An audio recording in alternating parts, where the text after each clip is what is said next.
Brought to you by 5paisa.com. Investing made easy and rewarding. Download the app now.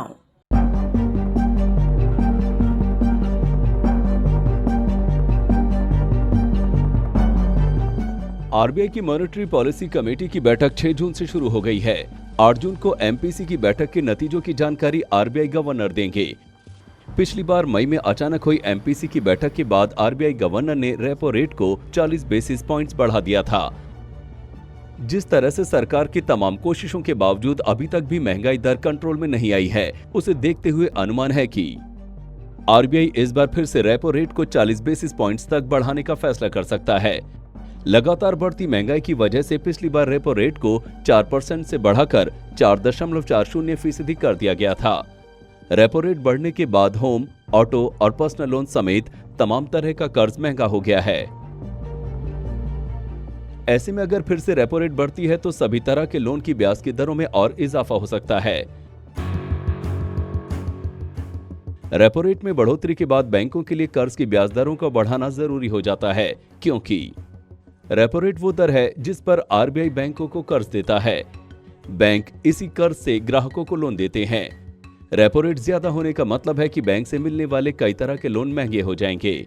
वहीं reverse repo rate वो दर है जिस पर बैंकों की जमा रकम पर आरबीआई से ब्याज मिलता है। रिवर्स रेपो रेट के जरिए बाजारों में नकदी को नियंत्रित किया जाता है। यही वजह है कि रेपो रेट बढ़ने से बैंकों को महंगा कर्ज मिल रहा है और वो आगे भी महंगा लोन दे रहे हैं। साथ ही उनको आरबीआई के पास रकम जमा कराकर ज्यादा ब्याज मिल रहा है, जिससे लोन की सप्लाई डिमांड के मुकाबले कम हो गई है। इन सब कारणों की वजह से ही बीते एक महीने में ज्यादातर बैंकों ने ब्याज दरों में तकरीबन आधा फीसदी का इजाफा किया है। इस बढ़ोतरी से होम लोन ग्राहक सबसे ज्यादा मुश्किल में हैं। डेवलपर्स को भी लग रहा है कि इससे आने वाले दिनों में रियल एस्टेट की रफ्तार पर असर पड़ सकता है।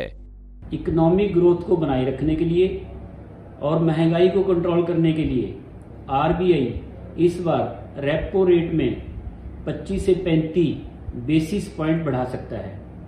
रियल एस्टेट की ग्रोथ पर इसका इम्पैक्ट ना आए, इसलिए इसको धीरे धीरे बढ़ाना अच्छा होगा।